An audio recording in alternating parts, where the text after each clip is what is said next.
Hoy es domingo de Ramos, domingo de Palmas, y es el principio de lo que se llaman muchas veces la Semana Santa.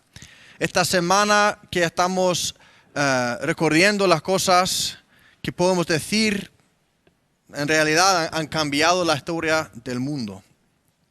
En todos los evangelios leemos sobre estos últimos días en la vida de Cristo antes de su crucifixión y después cuando Él era resucitado. Y parece que como casi media parte de los evangelios nos como tratan de esta última semana en su vida porque es tan importante. Y todos los evangelios nos cuentan esta historia, pero hoy vamos a leer del evangelio de Lucas, capítulo 19, desde versículo 28. Y sí, antes de decir más, leemos los versículos. Dicho esto, Jesús siguió adelante, subiendo hacia Jerusalén. Cuando se acercó a Betfagé y a Betania, junto al monte llamado de los Olivos, envió a 2 de sus discípulos con este encargo: vayan a la aldea que está enfrente, y al entrar en ella encontrarán atado un burrito en el que nadie se ha montado. Desátenlo y tráiganlo acá. Y si alguien les pregunta por qué lo desatan, díganle: el Señor lo necesita. Fueron y lo encontraron tal como Él les había dicho. Cuando estaban desatando el burrito, los dueños les preguntaron: ¿por qué desatan el burrito? El Señor lo necesita, contestaron. Se lo llevaron pues a Jesús. Luego pusieron sus mantos encima del burrito y ayudaron a Jesús a montarse. A medida que avanzaba, a la gente tendía sus mantos sobre el camino. Al acercarse él a la bajada del monte de los Olivos, todos los discípulos se entusiasmaron y comenzaron a alabar a Dios por tantos milagros que habían visto. Gritaban: bendito el Rey que viene en el nombre del Señor. Paz en el cielo y gloria en las alturas. Algunos de los fariseos que estaban entre la gente le reclamaron a Jesús: Maestro, reprende a sus discípulos. Pero él respondió: les aseguro que si ellos se callan, gritarán las piedras. Cuando se acercaba a Jerusalén, Jesús vio la ciudad y lloró por ella. Dijo: cómo quisiera que hoy supieras lo que te pueda traer paz. Pero eso ahora está oculto a tus ojos. Te sobrevendrán días en que tus enemigos levantarán un muro y te rodearán, y te encerrarán por todos los lados. Te derribarán a ti y a tus hijos dentro de tus murallas. No dejarán ni una piedra sobre otra, porque no reconociste el tiempo en que Dios vino a salvarte. Luego entró en el templo y comenzó a echar de allí a los que estaban vendiendo.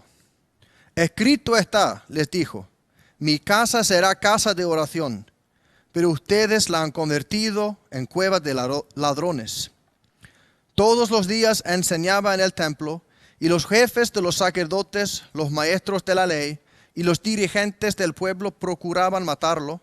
Sin embargo, no encontraban la manera de hacerlo, porque todo el pueblo lo escuchaba con gran interés. Y ahora estamos en este momento dramático en esta historia. Podemos decir que casi todos los evangelios, toda la historia, vemos al Señor en principio que está haciendo su ministerio en el norte del país y lentamente o poco a poco se acerca a Jerusalén. Sus discípulos no entienden cuando Él les enseña lo que va a pasar en esta ciudad. Solo el Señor sabe y entiende lo que va a pasar en esta ciudad entre pocos días. Después todo lo que pasó en la primera Pascua, mientras cuando sus discípulos estaban pensando y recordando la historia del Señor y su enseñanza, han entendido que lo que pasa ahora es muy parecido a los versículos en el Antiguo Testamento que habla que cuando Dios viene a Sión. Sión es el monte encima que estaba el templo. Y muchas veces en la Biblia leemos que Dios viene a Sión. Dios viene a su pueblo a salvarles. Dios viene para revelarse, para que puedan entender y conocerle. Y para que las naciones vienen al Señor. Lo que está pasando parece muy gozoso. Hay cantos, están celebrando. Es una fiesta, una gran fiesta. Pascua todavía es la fiesta más grande en la fe judía. Pero también lo que está pasando es que hay un juicio. Y no sé qué piensan cuando oyen esta palabra juicio. Muchas veces oímos juicio y pensamos condenación. Pero un juicio es más como una revelación. Por ejemplo, si alguien te ha hecho mal o alguien ha hecho algo contra ti y esta persona es culpable y tú eres inocente. Si hay un juicio, viene la justicia para ti. Un juicio puede ser bueno o un juicio puede ser duro. Esto depende de cómo está tu corazón y lo que ha pasado antes. En este juicio que vemos cuando viene el Señor a su pueblo, vemos lo que hay en los corazones de la gente. Vemos lo que hay en los corazones de los dirigentes del pueblo, los maestros de la ley y los jefes de los sacerdotes. Vemos también lo que ha pasado entre el pueblo del Señor. Es un poco interesante esta historia con el burrito, pero hoy no vamos a tardar mucho en esto. Esto más o menos es como, porque en el Antiguo Testamento hay profecías que cuando viene el Mesías, Él entra a la ciudad encima de un burrito. Esto suficiente hoy por esto. Hay muchas especulaciones que significa el burrito, bla, bla, bla, pero había una profecía, esto pasó. Pero después, este momento que parece interesante, que el Señor está encima del burrito, acercando hasta la ciudad, y ya están, porque Jerusalén está encima de un monte, por esto siempre se suben hacia Jerusalén. Y están acercándose y la gente empieza a cantar. Y yo no sé, esto depende mucho de cultura, si parece normal o raro, pero yo, que soy islandés, hombre nórdico, normalmente no cantamos para nada. Es como cantar, esto parece que todo el mundo empieza a cantar el mismo canto. Porque Pascua era una fiesta muy grande. Se cree que la gente que estaba en Jerusalén, como la ciudad ha crecido como 3 veces, había un montón de personas que venían desde todo el mundo. Habían judíos que vivían en Grecia o Egipto, otros países que han viajado hacia Jerusalén para celebrar la Pascua. Quizás no cada año, pero algunas veces en su vida.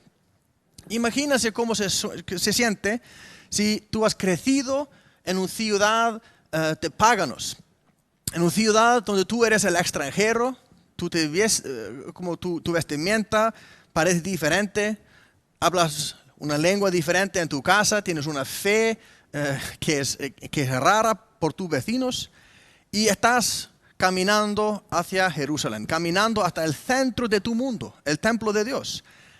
Y como cuando te acercas, poco a poco, hay más gente como tú en el camino. Cuando te acercas, poco a poco hay más gente en el camino y después un momento es como ahora tú no eres el que es raro. Gente como tú, gente que entiende tu lengua, gente que se vesten como tú, gente que conoce los mismos cantos. Esto es un momento de celebrar. Y de repente una persona empieza a cantar un canto que tú conoces, ¿qué vas a hacer? Cantar, por supuesto. Y están acercando a Jerusalén y ahora se pueden verlo. Se pueden ver el templo que está encima del monte de Sion. Es un momento fuerte. Alguien empieza a cantar y no es cualquier canto. Cuando leemos los salmos, muchas veces el primer versículo o la primera frase es como algo que un salmo de Cora o salmo de esto. Hay un grupo de salmos que se llama salmos de asunción, salmos de peregrinaje, salmos que cantaban cuando estaban viajando hacia Jerusalén para celebrar una fiesta del Señor.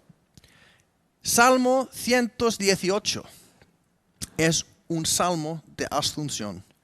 Y estas palabras, bendito el Rey que viene en el nombre del Señor, es Salmo 118, versículo 25 creo.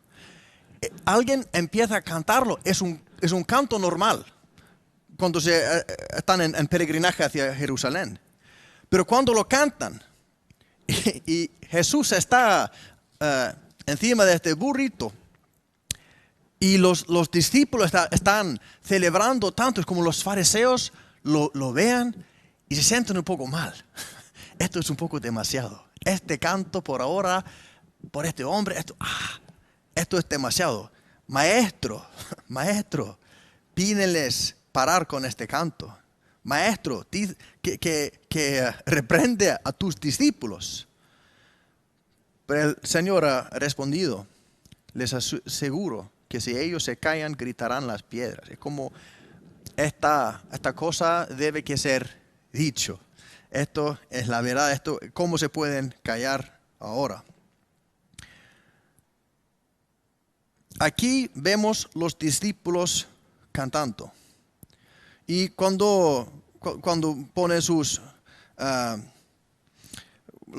como las palmas, sus vestimentas y todo en el camino, esto es como se celebran un rey. Quizás no solo es el canto, es todas las cosas juntos. Están celebrando a Jesús como rey. Por eso se llama esto la entrada triunfal. Porque parece como cuando viene un rey y están celebrando un rey victorioso. Pero lo que es quizás, no sé si irónico o triste en la palabra, que esto de verdad es un momento grave. Es un momento inmenso.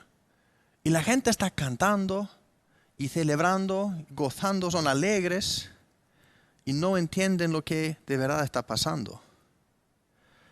Gente que no saben quién es Jesús, oyen este canto que conocen y están cantando también. Bendito el Rey que viene en el nombre del Señor. Están cantando y celebrando y quizás cuando vienen los otros poniendo las palmas en la tierra, es como hacen lo mismo, no entienden, solo es como es una fiesta y yo estoy alegrándome también. Pero vemos que el Señor, cuando vio la ciudad, mientras, imagínense a toda esta gente cantando y celebrando, bendito el que viene en el nombre del Señor. Y Jesús, cuando él vio la ciudad, lloró. Es un momento grave. Es un momento un poco triste también. El Señor está llorando y todo el mundo celebrando y celebrando a él también. Es un momento de juicio y lamentablemente el pueblo de Dios no están preparados. Lamentablemente este juicio no será para su victoria o bendición. Este juicio es un juicio de condenación para ellos. Y lo vemos cuando el Señor entra al templo, la casa de Dios, el centro del mundo judío, el centro del mundo religioso en estos tiempos. El lugar donde vive la presencia de Dios. El único lugar en el mundo donde una persona puede acercarse a la presencia de Dios. ¿Y qué descubre?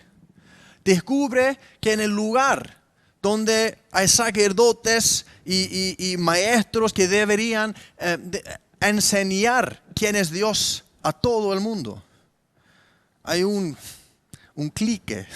Hay un grupo que es más como un negocio que un lugar para alabar a Dios.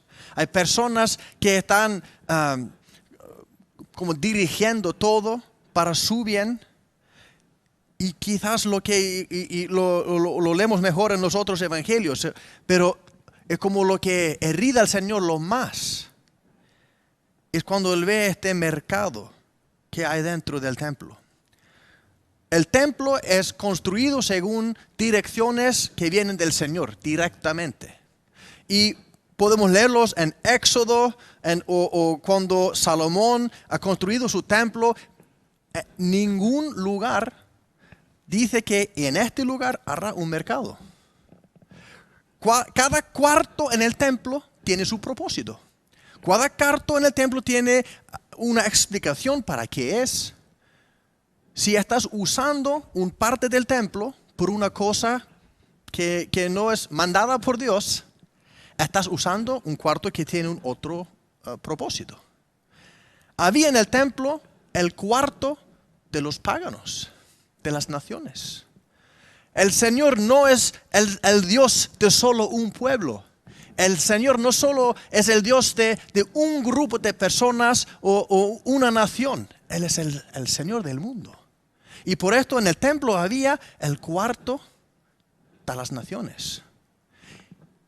¿Qué cuarto han usado por su mercado? El cuarto por la gente que no les gusta mucho, los paganos.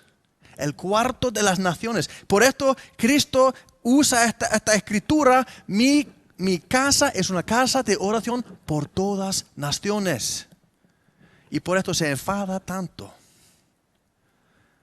Este juicio no sale muy bien para la gente, para el pueblo de Dios. Los líderes de verdad no están buscando la voluntad de Dios, no están escuchando la voz del Señor. ¿Qué están haciendo? Están haciendo, como dirigiendo por política, están haciendo negocio con los romanos, con los reyes, con los poderes mundiales. Y es increíble leer lo que leemos en el Evangelio de Juan. Y yo quiero decir que en el Evangelio de Juan muchas veces vemos como hablan de los judíos, pero esta palabra es la misma palabra que significa también gente que viene de Judea, el parte sur de Israel. Porque todos en el Evangelio son judíos.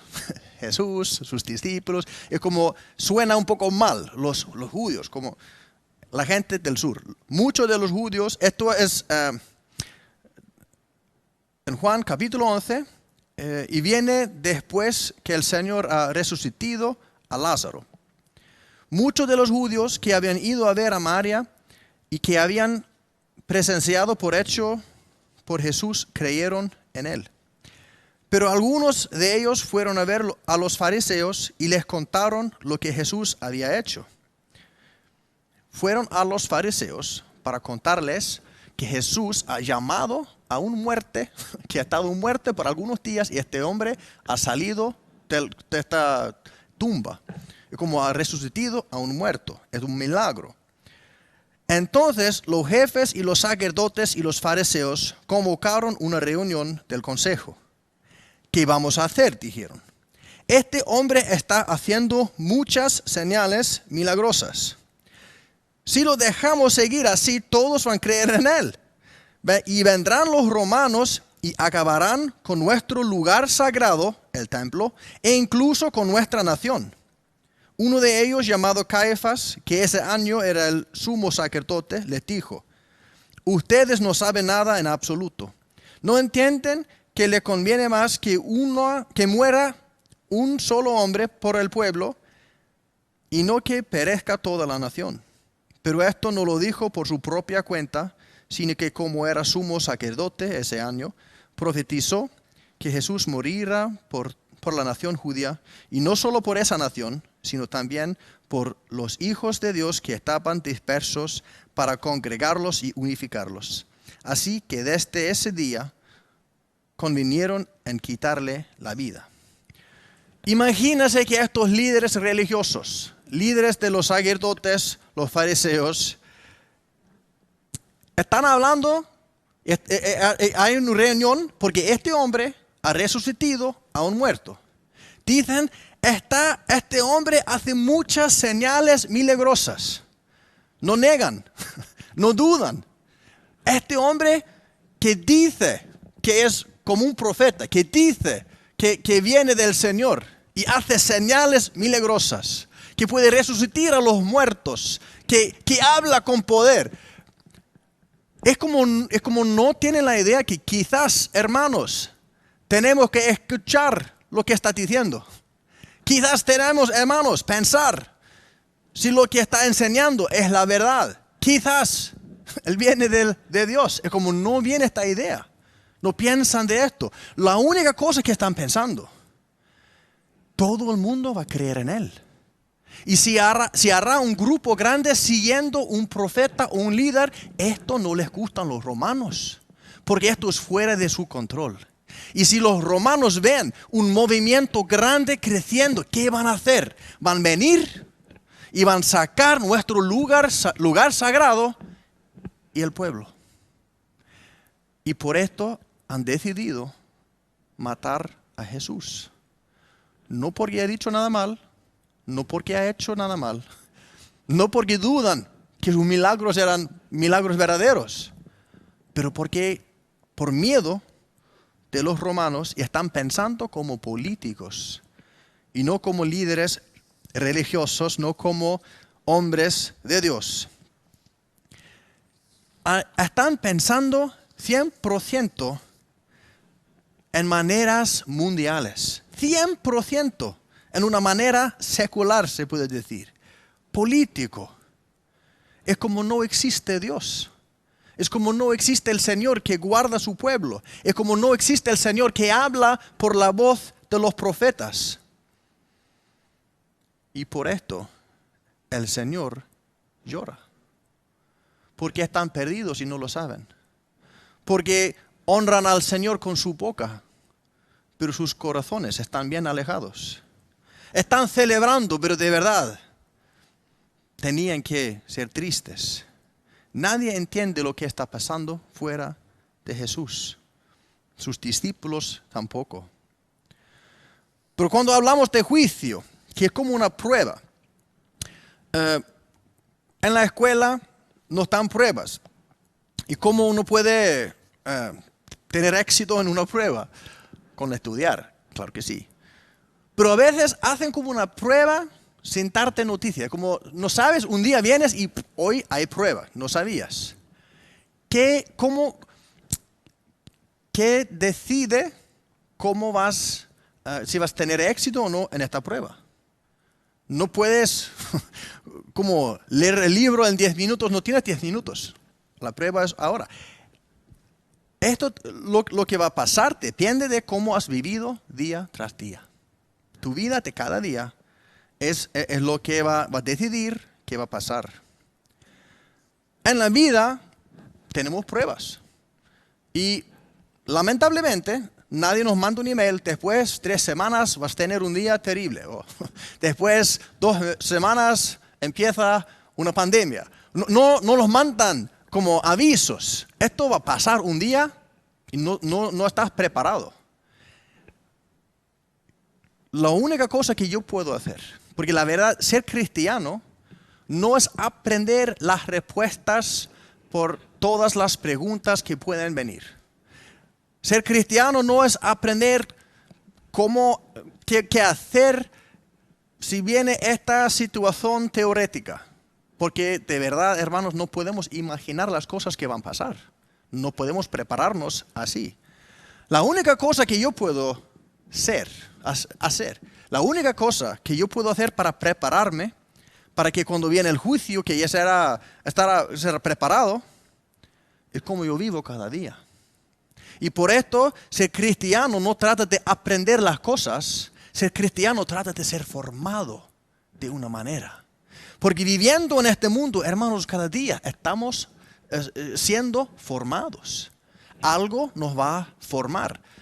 La cultura, los valores del mundo, como estos líderes religiosos, 100% formados por el mundo político romano. 100%.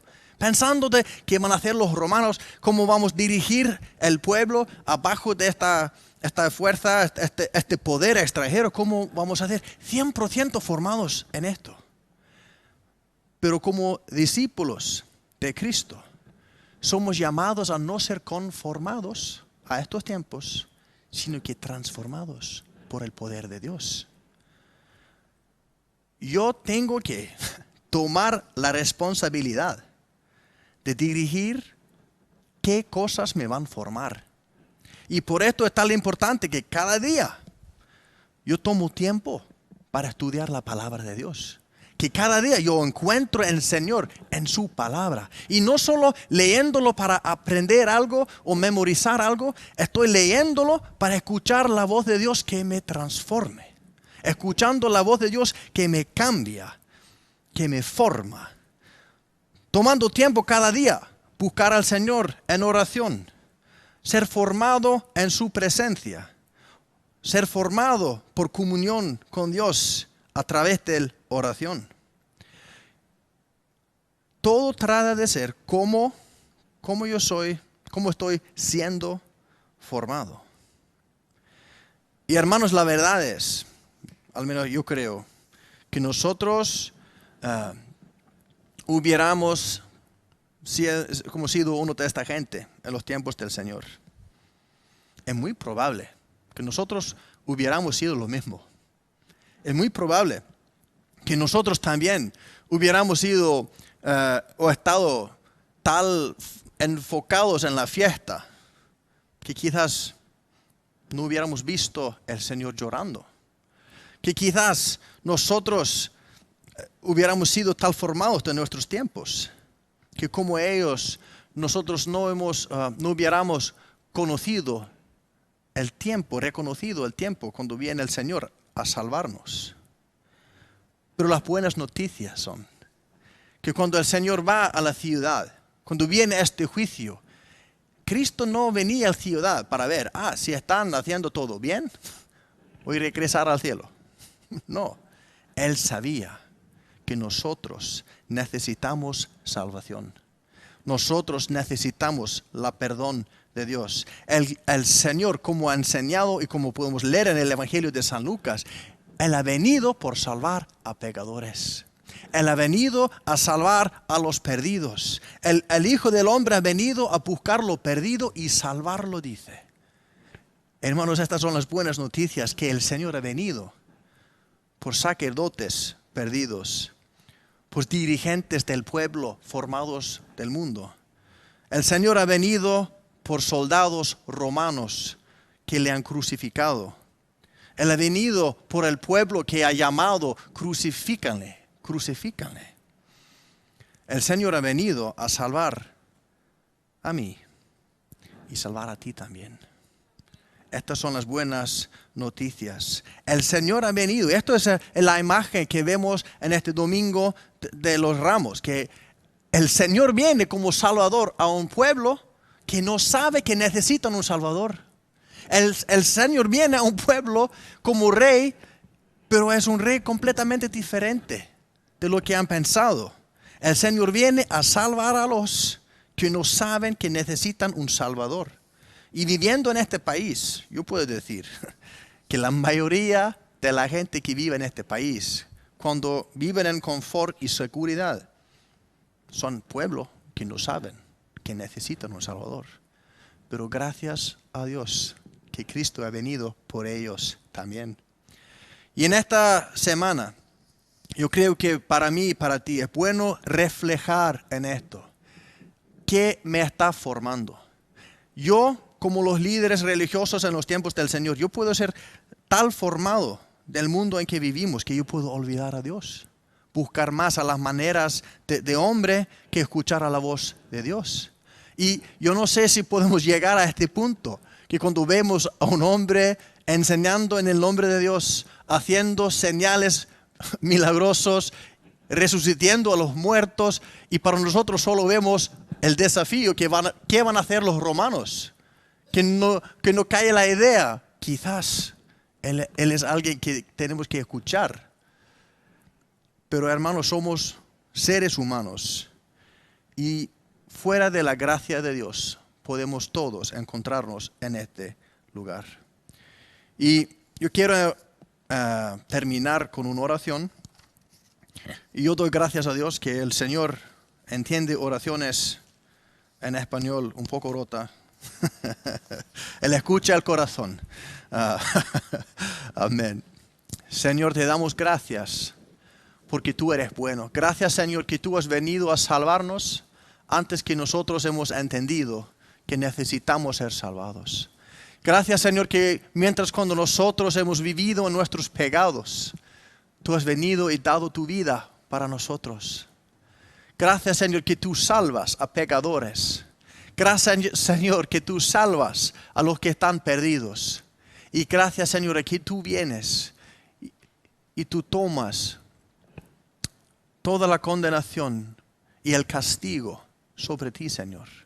El castigo que merecemos nosotros ha caído a ti, Señor. Y te pido, Señor, que durante esta semana, durante este tiempo, cuando estamos celebrando esta fiesta de Pascua, Señor, revela si hay cosas en nuestras vidas que están muy lejos de ti. Revela, Señor, si en nuestros corazones estamos fríos, donde deberemos ser calientes, Señor. Muéstranos, Señor, si estamos honrándote con nuestra boca, pero nuestro corazón alejándose de ti. Señor, te pedimos que tu voluntad sea hecha en todo nuestras vidas. Acércanos a ti, Señor, que tu Espíritu viene. En el nombre de Cristo. Amén.